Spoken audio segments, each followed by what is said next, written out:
El año fue 1644. El lugar fue la abadía de Westminster. El salón se llamaba el Salón de Jerusalén. Las mentes y eruditos bíblicos teológicos más grandes en Inglaterra, los famosos puritanos, se reunieron con los señores y comisionados para pasar 5 años de estudio intenso, 5 años de discusión para producir una declaración de doctrina fiel a la Escritura y fiel al Evangelio. Para 1649 habían terminado lo que se volvió la confesión de fe más conocida de Westminster.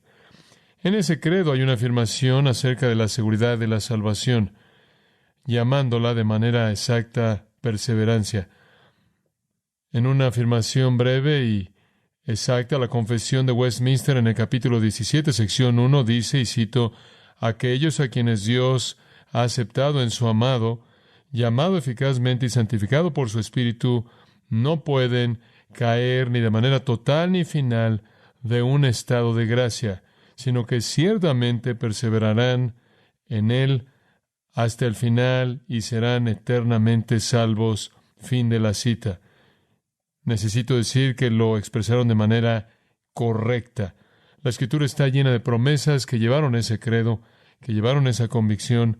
La Escritura es clara acerca de la perseverancia de los santos, que aquellos que son verdaderamente salvos serán llevados a la gloria eterna.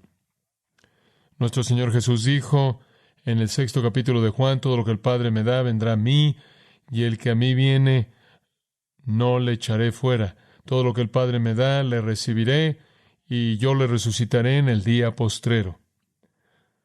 Todo aquel a quien Dios da al Hijo como un regalo de amor para constituir a la esposa del Hijo, estará ahí en la fiesta de las bodas en gloria.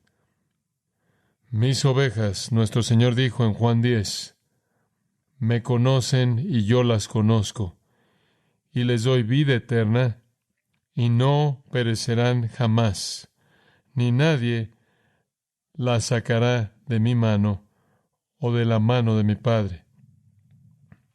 En 1 Corintios capítulo 1, quizás un comentario que ha sido pasado por alto, versículo 7, no os falta ningún don, esperando la revelación de nuestro Señor Jesucristo, quien también os confirmará hasta el fin, irreprensibles, en el día de nuestro Señor Jesucristo. Dios es fiel, por quien habéis sido llamados a la comunión con su Hijo, Jesucristo nuestro Señor.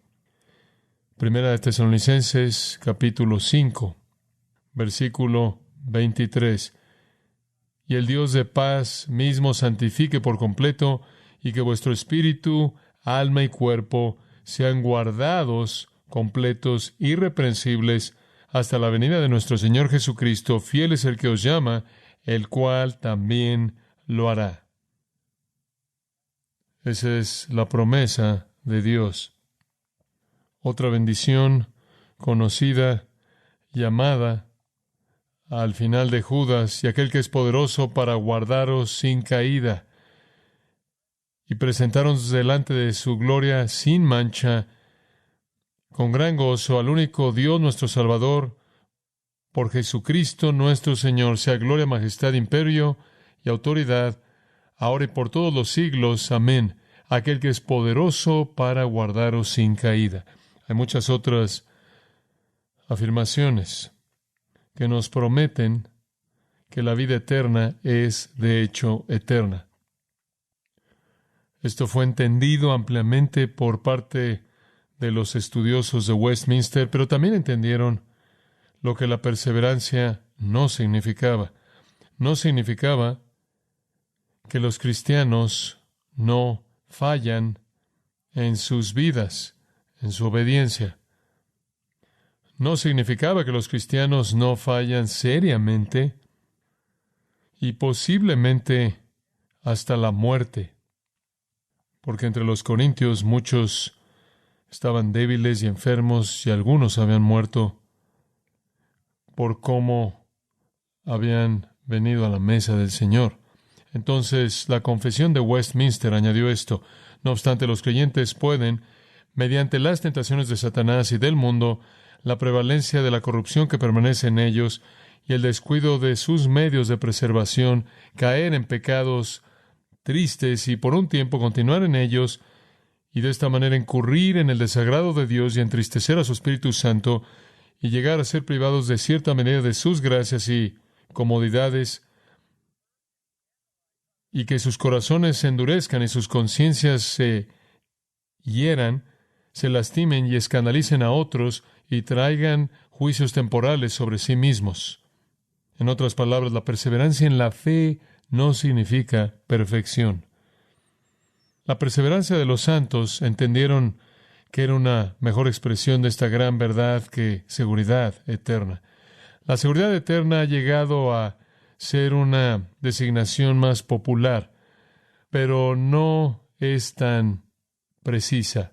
La seguridad eterna no describe los medios necesarios mediante los cuales nuestra vida eterna está asegurada. Aunque los creyentes puedan pecar seriamente, puedan pecar repetidamente, hay algunas cosas que nunca abandonarán. Hay algunas cosas que nunca abandonarán. No llegarán a estar bajo el dominio completo del pecado. No perderán la confianza en el Señor y el Evangelio. No dejarán la santidad y abrazarán de manera plena la iniquidad.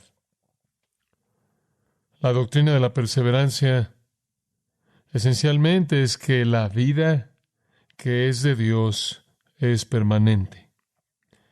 El regalo de la vida eterna es permanente. Es un regalo de gracia soberana, es un regalo de misericordia y es permanente. Esa es la razón por la que Jesús dijo: el que perseverare hasta el final será salvo. La seguridad en Cristo está ligada a la perseverancia. Está ligada a la perseverancia. 1 Juan 2:19 es una porción muy interesante de la Escritura. Esto es lo que dice: salieron de nosotros, pero no eran de nosotros, porque si hubiesen sido de nosotros, habrían permanecido con nosotros. Pero salieron para que se manifestase que no todos son de nosotros. Cuando alguien abandona a Cristo, abandona la verdad del Evangelio, abandona la virtud y la santidad, se aparta, ese no es un fracaso en la vida eterna, esa es evidencia de fe superficial. Nunca creyeron, de lo contrario permanecerían.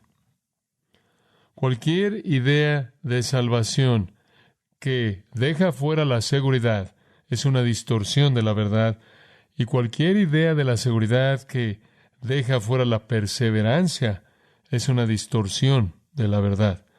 Estamos seguros porque poseemos una vida eterna perseverante. Hay muchos textos que podemos ver. Nuestro tiempo está limitado. Para efectos de tiempo, para resumirlo lo mejor que podrá ser resumido, por favor, abra su Biblia en 1 de Pedro capítulo 1. 1 de Pedro capítulo 1. Y quiero que veamos los versículos 3 al 9. Es una tradición maravillosa ponerse de pie cuando la palabra de Dios es leída. Será tan amable en hacer eso conforme leo 1 de Pedro 1, 3 al 9.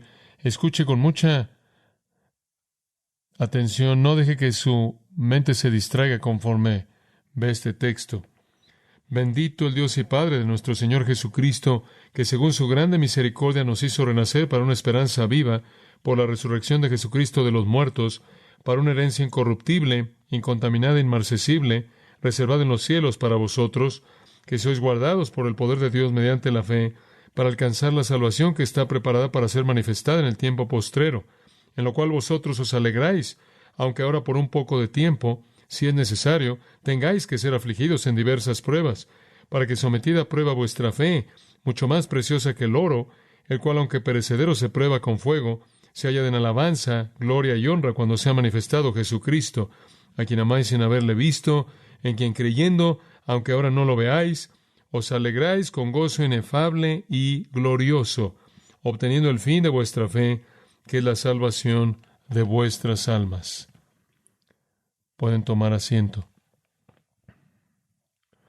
Permítame hacer un comentario simple. Si fuera posible que yo perdiera mi salvación, la perdería. Si fuera posible que yo perdiera mi salvación, ya la habría perdido 1000 veces. Cualquier persona que le dice a usted que es posible perder su salvación, está dependiendo en mantener esa salvación en su propia fuerza, en su propio poder. Y ese es un error terrible cuando uno ve la debilidad de la carne humana y la voluntad humana. Si pudiera perder mi salvación, la perdería. No obstante, este texto dice que he nacido de nuevo, que se me ha dado vida. Y esta vida es vida eterna. Solo un poco acerca del contexto aquí. Esto es escrito por Pedro. Y Pedro será la persona correcta, ¿no lo cree usted?, en escribir acerca de la perseverancia. Si hay alguna persona en el Nuevo Testamento que llegó a estar inclinada al fracaso inmenso, fue el hombre que escribió esas palabras y experimentó de manera personal el poder de esas palabras. En base a la Escritura, ninguno de nuestros discípulos del Señor, fuera de Judas, tropezó de manera más miserable que Pedro.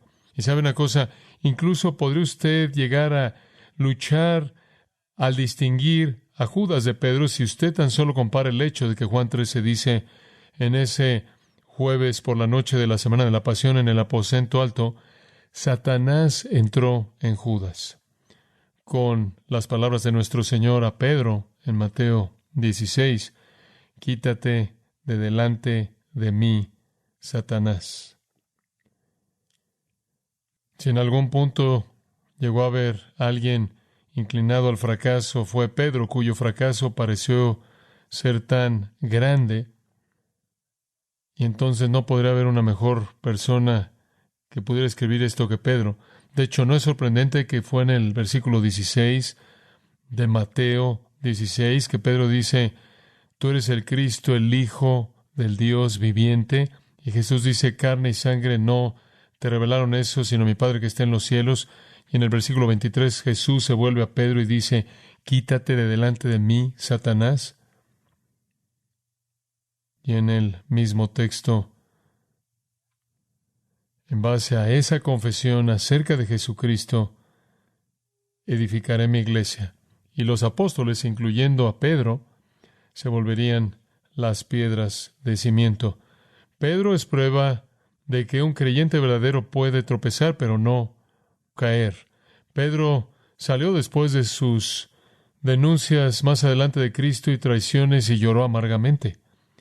Esto debe haber sido un tiempo glorioso para Pedro haber recibido esta revelación y haberla escrito, haber recordado cómo él había vivido a través de la vida perseverante que Dios le había dado en la oscuridad y horas oscuras que fueron inusuales. El criterio mediante el cual un creyente verdadero se distingue no es un acontecimiento pasado, y hemos estado hablando de eso en las sesiones de preguntas y respuestas de hoy. No es un acontecimiento pasado, no es una oración, no es una profesión, no es asistencia a la iglesia, no es bautismo, es perseverancia. Se nos ha dado vida. Hemos hablado de la regeneración. Pedro habla de renacer, eso es regeneración. Se nos ha dado vida y la Biblia es bastante clara, no hay duda al respecto, es vida eterna. Jesús dijo, yo les doy vida eterna y no perecerán jamás. Yo les doy agua que hará que nunca tengan sed. Regresemos a Pedro por un minuto. Vaya a Lucas 22. Y únicamente estamos tratando de presentar un poco del trasfondo para ver más de cerca el texto que leí. Pero en Lucas 22, todos conocemos la experiencia de Pedro. Jesús le dice en el versículo 31, Simón, Simón. Él solía llamarlo por su nombre viejo cuando él actuaba como su hombre viejo. Simón, Simón, he aquí Satanás os ha pedido para zarandearos como a trigo. Wow. Si yo hubiera sido Pedro, probablemente hubiera dicho, bueno, le dijiste no, ¿verdad? No, no hay trato. Realmente no. Pero yo he rogado por ti, que tu fe no falte. Yo he rogado por ti, que tu fe no falte. La seguridad en la vida del creyente para la gloria eterna no es de alguna manera automática. Es asegurada a través de un medio, y el medio es esa vida eterna, parte de la cual es una fe que no puede fracasar. He orado por ti. Esa fe no puede fracasar porque Dios planeó que no fracasara. Cristo oró porque no fracasara. E incluso el Espíritu Santo intercede a favor de los creyentes. Romanos 8 dice, he orado por ti que tu fe no falte. Esa oración será respondida porque una vez vuelto y salgas de esta prueba, esta sacudida por parte de Satanás, fortalezcas a tus hermanos. La respuesta de Pedro obviamente demuestra que él pensaba que él tenía el poder para aferrarse. Él dijo, Señor, dispuesto estoy a ir contigo no solo a la cárcel, sino también a la muerte. El Señor sabía que eso no era verdad. Él dijo, Pedro, te digo que el gallo no cantará hoy antes que tú niegues 3 veces que me conoces. La fe de Pedro no fracasaría porque Jesús oró que no fracasaría, y Jesús oró conforme a la voluntad de Dios. Este es un modelo maravilloso del ministerio intercesor de Cristo. Ve a Juan 17. Este es otro pasaje con el que estamos familiarizados. Aquí está nuestro Señor intercediendo en esta oración tan maravillosa, la más maravillosa de todas las oraciones bíblicas, la intercesión de nuestro Señor ante el Padre. Así es como Él ora. Entonces, cuando Él oró por Pedro, que su fe no faltara, ¿qué es lo que dijo? Observa el versículo 11. Y ya no estoy en el mundo, mas estos están en el mundo, y yo voy a ti, Padre Santo, a los que me has dado, guárdalos en tu nombre. Guárdalos. Entonces, aquí está nuestro Señor diciéndole a Pedro, vas a atravesar por esta sacudida por parte de Satanás, porque yo voy a orar que tu fe no falte. Y aquí hay un ejemplo de ese tipo de oración, y no es solo por esos 11, sino por todos los que creerían mediante sus palabras, todos los que el Padre me da a lo largo de toda la historia redentora. Te estoy pidiendo, Padre, guárdalos en tu nombre. Y después vaya al versículo 15. Y aquí usted ve esto que es una explicación más detallada de la intercesión misma de nuestro Señor por Pedro en Lucas 22. No ruego que los quites del mundo, sino que los guardes del mal. No son del mundo, como tampoco yo soy del mundo. Santifícalos en tu verdad, tu palabra es verdad. Como tú me enviaste al mundo, así yo los he enviado al mundo. Y por ellos yo me santifico a mí mismo, para que también ellos sean santificados en la verdad. Mas no ruego solamente por estos, sino también por los que han de creer en mí por la palabra de ellos, para que todos sean uno, como tú, oh Padre, en mí, y yo en ti, que también ellos sean uno en nosotros, para que el mundo crea que tú me enviaste. La gloria que me diste, yo les he dado, para que sean uno, así como nosotros somos uno, yo en ellos y tú en mí, para que sean perfectos en unidad, para que el mundo conozca que tú me enviaste y que los has amado a ellos como también a mí me has amado. Padre, aquellos que me has dado, quiero que donde yo estoy, también ellos estén conmigo, para que vean mi gloria que me has dado. Aquí está la oración intercesora de nuestro Señor. Lleva a aquellos que me has dado a la gloria. Como si el Señor, al borde de la cruz, le dice al Padre, los he guardado, ahora voy a la cruz. Va a haber un tiempo en la cruz cuando voy a estar separado de ti. Padre, guárdalos. Esta es la oración apasionada de nuestro Señor, que los creyentes fueran guardados del poder del maligno, que fueran santificados por la palabra de Dios, que compartieran en últimas en su santidad final en la gloria, que fueran llevados a la gloria como una unidad, todos los redimidos, con ninguno perdido, para que por lo tanto perseveraran hasta el fin. Y por cierto, esta oración intercesora es lo que se tiene en mente en Hebreos 7:25. Él es poderoso para salvar perpetuamente a los que se acercan a Dios mediante Él, debido a que Él vive para siempre para hacer, ¿qué? Intercesión por ellos. No es simplemente alguna realidad automática que usted fue salvo y usted va a ir al cielo en base a alguna realidad automática. La razón por la que usted va del punto de la regeneración hasta la gloria eterna es debido a la intercesión que nunca se detiene por parte del Cristo viviente a favor de usted. No hablamos mucho de la intercesión de Cristo, pero es esa intercesión delante del Padre y esa intercesión también por parte del Espíritu, Romanos 8, que nos sostiene hasta llegar a la gloria.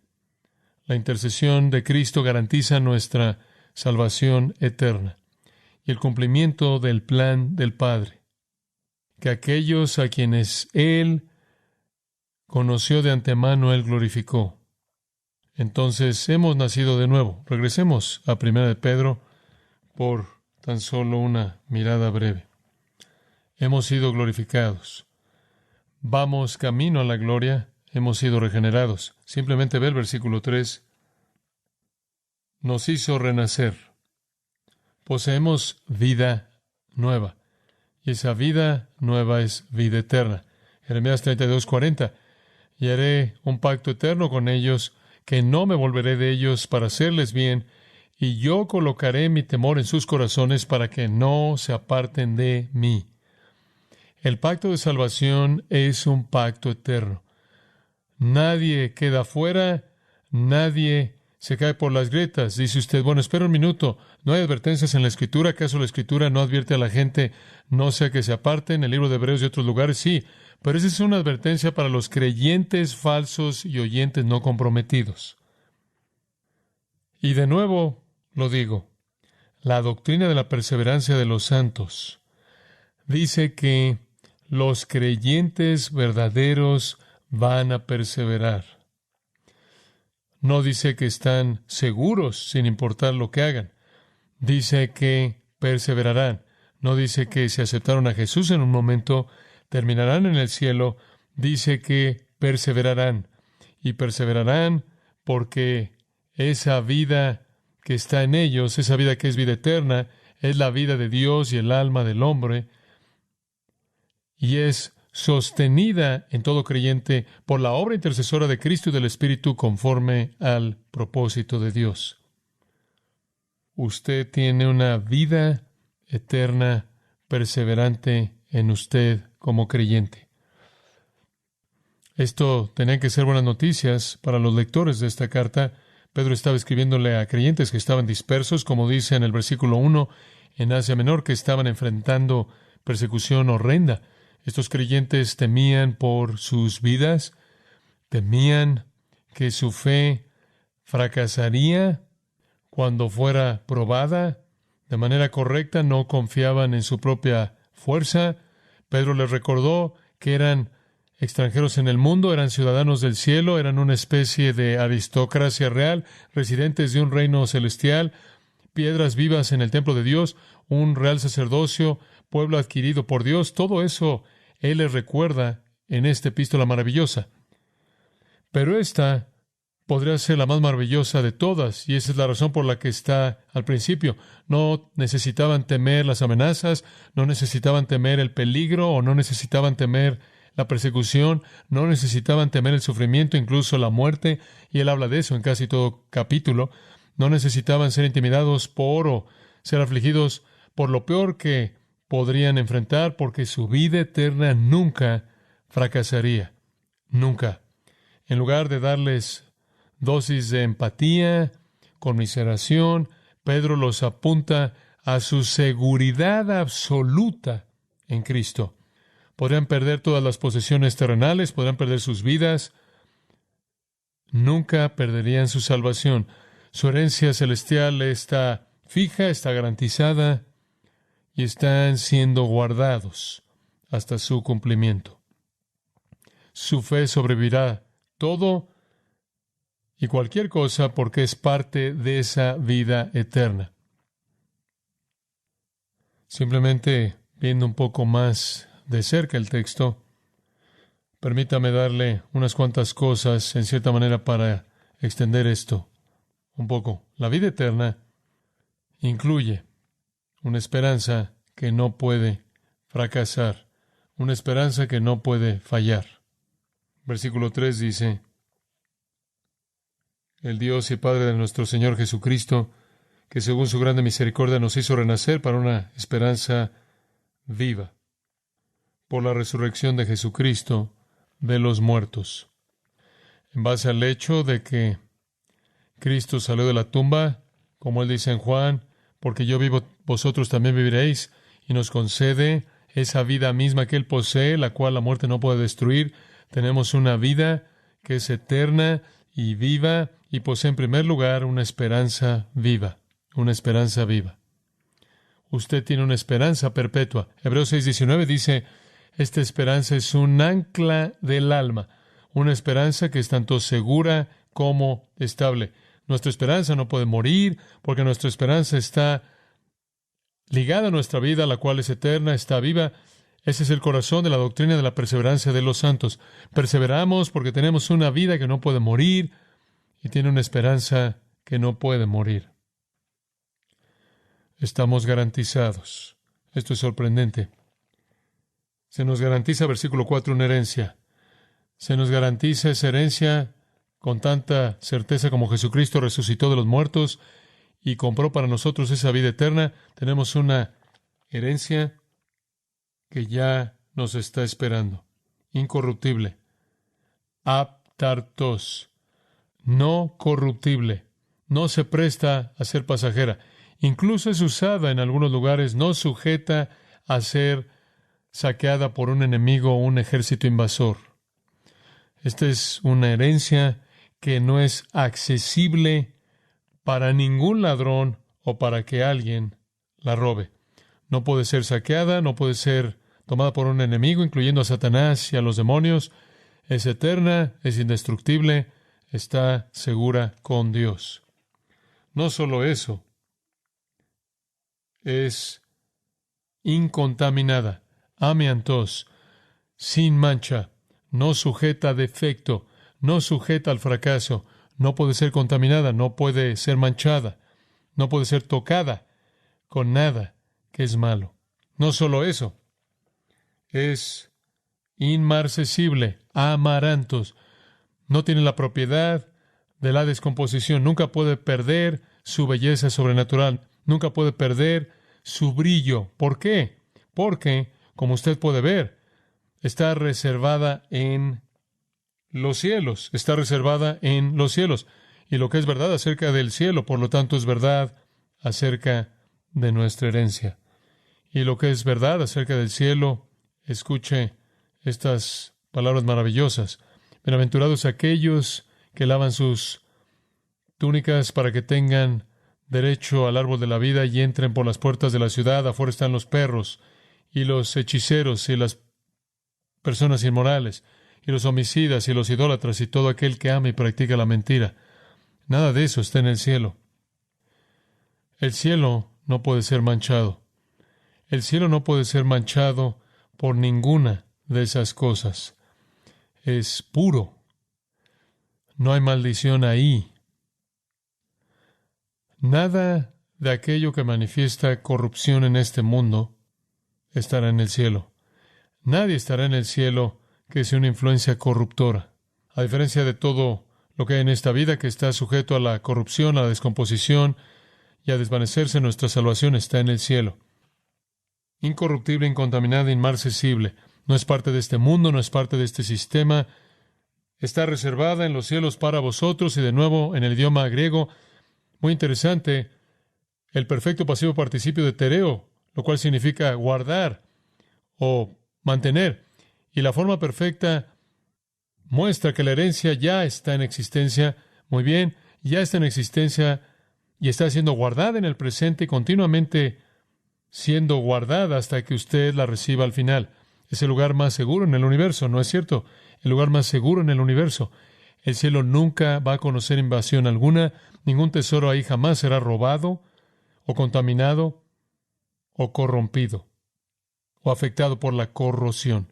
Perseveramos en esta vida eterna con una esperanza viva, una esperanza viva. En segundo lugar, perseveramos con una fe viva, una fe viva. Esto es tan maravilloso, versículo 5, que sois guardados por el poder de Dios mediante la fe, para alcanzar la salvación que está preparada para ser manifestada en el tiempo postrero.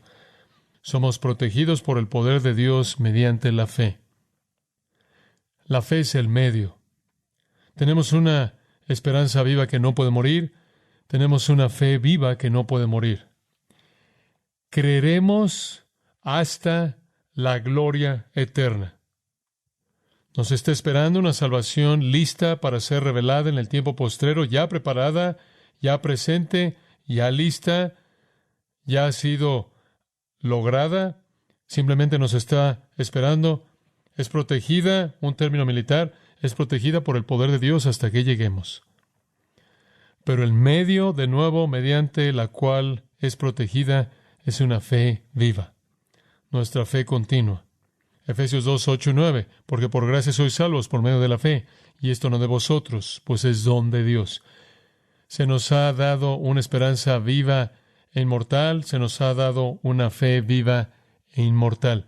No estamos hablando de fe natural, no estamos hablando de fe humana, estamos hablando de una capacidad sobrenatural para creer la verdad acerca de Dios y el Evangelio a lo largo de la totalidad de nuestras vidas.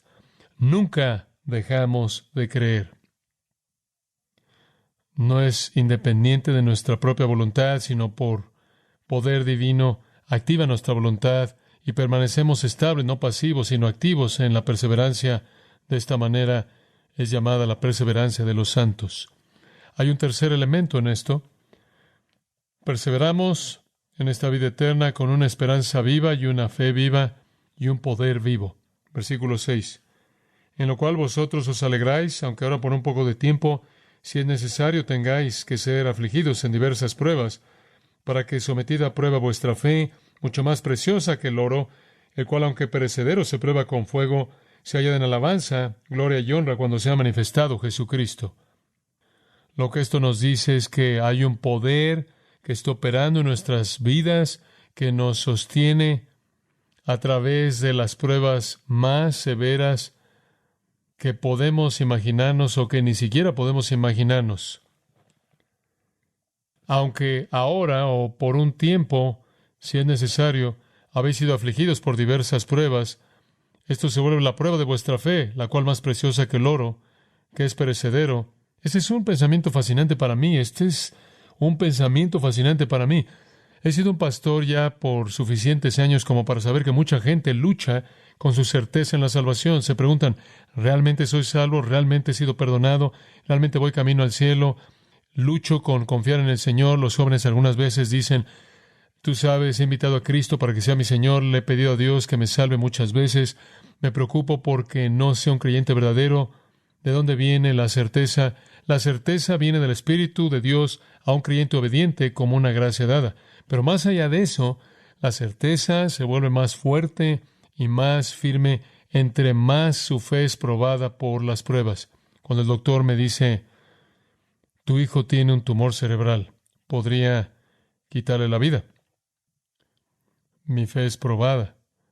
Y a lo largo de 9 días de orar y ayunar, y al salir del otro extremo con un amor más grande, una confianza más grande y una esperanza más grande en Dios, fuera lo que fuera que significó para mi hijo, Él libró a mi hijo incluso hasta el día de hoy, sin ningún efecto a largo plazo en absoluto. Pero salí de eso, y lo que pudo haberme despedazado sobre mis rodillas, humanamente hablando, mi fe soportó. Y me di cuenta, como el oro, que tengo fe real.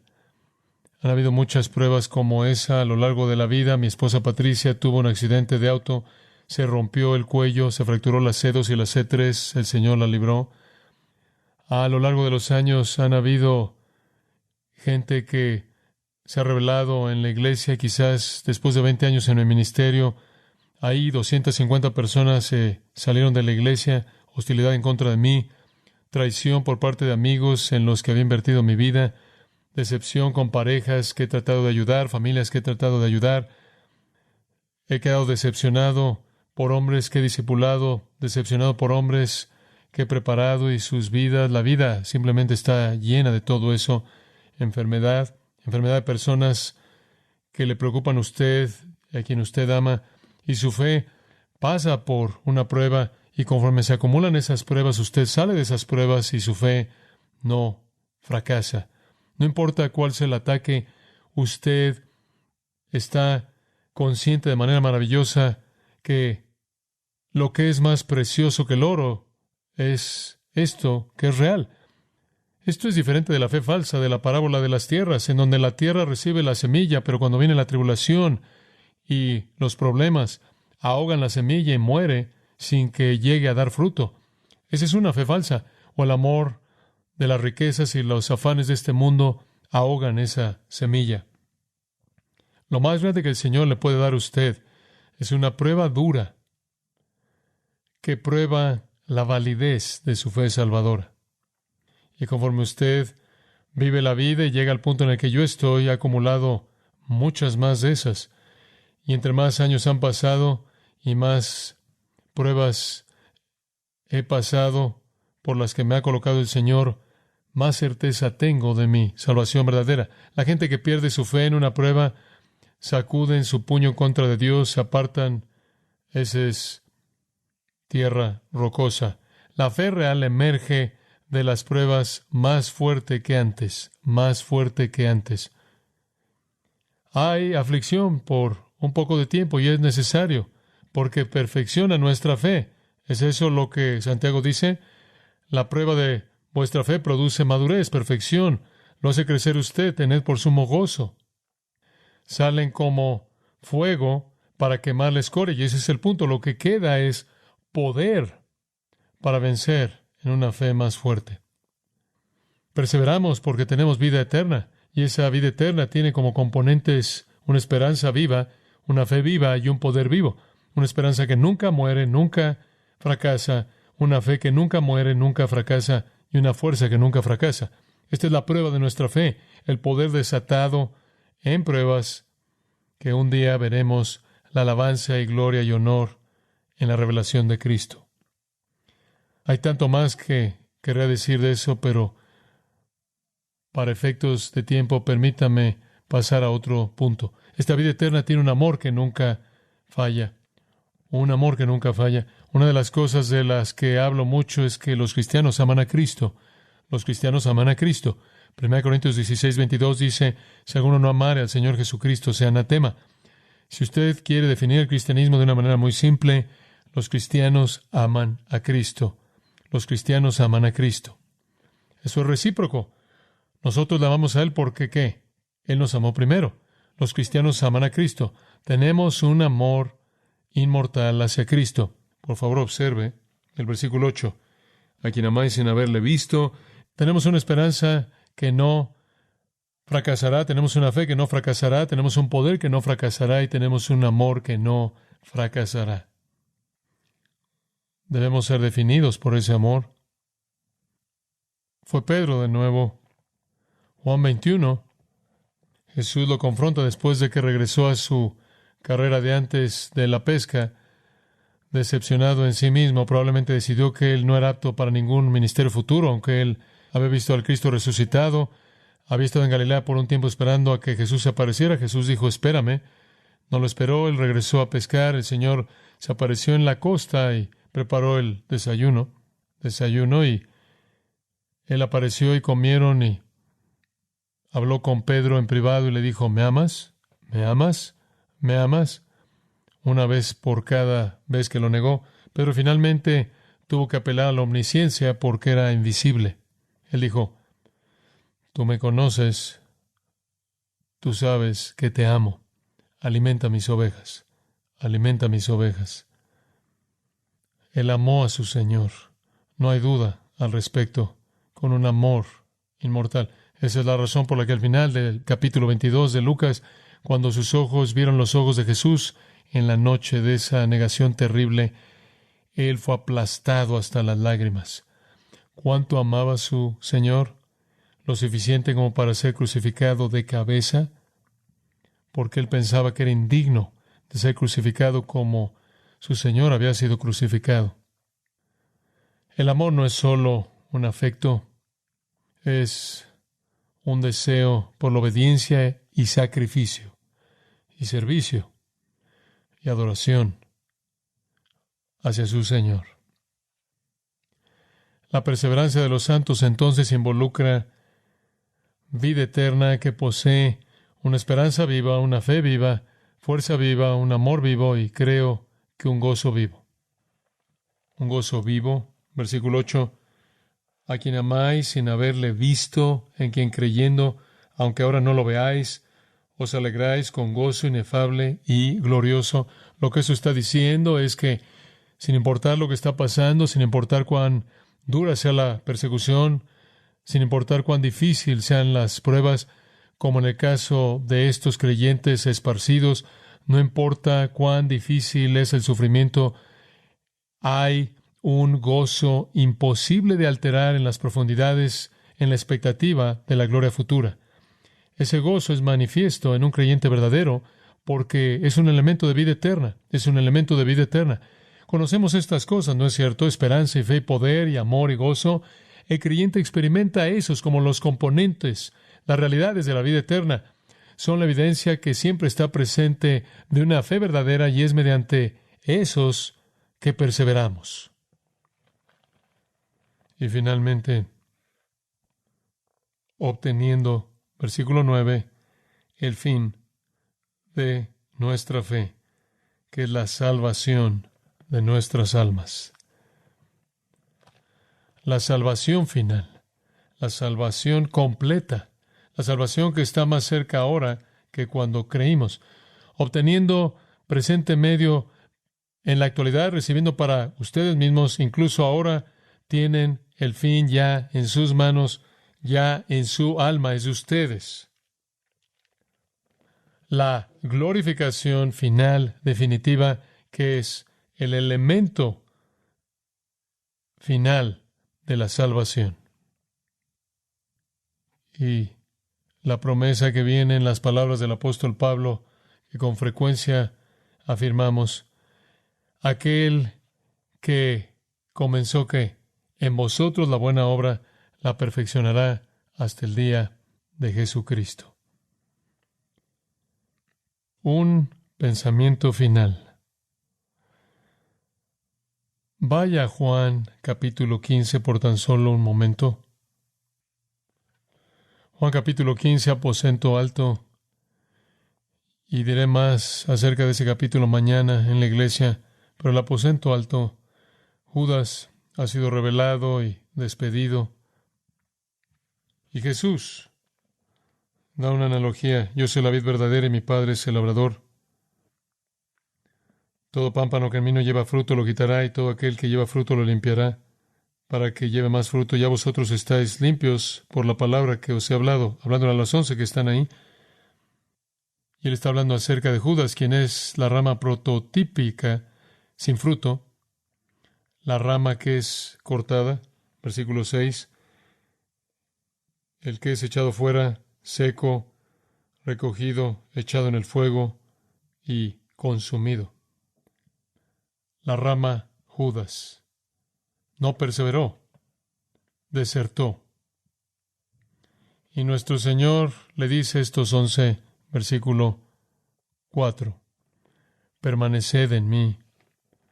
Permaneced en mí. Y después en el versículo 7, sí permanecéis en mí. Hemos tomado esa palabra permanecer y la hemos convertido en algo que es más bien místico. ¿Sabe usted lo que él les está diciendo? Quédense. Eso es meno. Quédense. No hagan lo que Judas hizo. Quédense. Permanezcan. Si se quedan, voy a establecer mi residencia en ustedes. Si se quedan, darán mucho fruto. Si se quedan, voy a oír y responder sus oraciones. Si se quedan, tendrán gozo. Quédense. No sea como Judas. Quédese. Quédese con Cristo. No haga lo que Judas hizo. Sea fiel hasta el fin mismo. Señor, de nuevo te agradecemos por tu verdad, tu palabra. Nos sentimos como si rascamos la superficie de estas realidades profundas. Sin embargo, la superficie da tesoros que van más allá de la descripción. Te agradecemos por esa esperanza que arde brillante en nuestros corazones. Y te agradecemos por esa promesa de que todos nos reuniremos al final en tu presencia. Cada uno de nosotros que tú escogiste desde antes de la fundación del mundo y cuyo nombre tú escribiste en el libro de la vida del Cordero, cada uno de aquellos que fueron escogidos para ser dados como regalos de amor al Hijo para constituir su esposa, todo que fue recibido por el Hijo, guardado por el Hijo y será resucitado para la gloria eterna.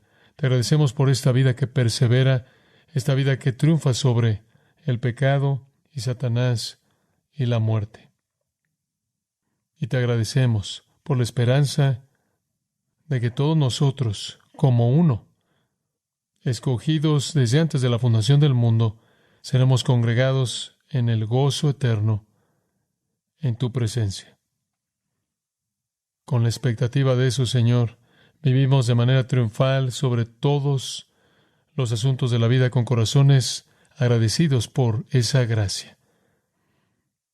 Te agradecemos, te adoramos, en el nombre de nuestro Salvador. Amén.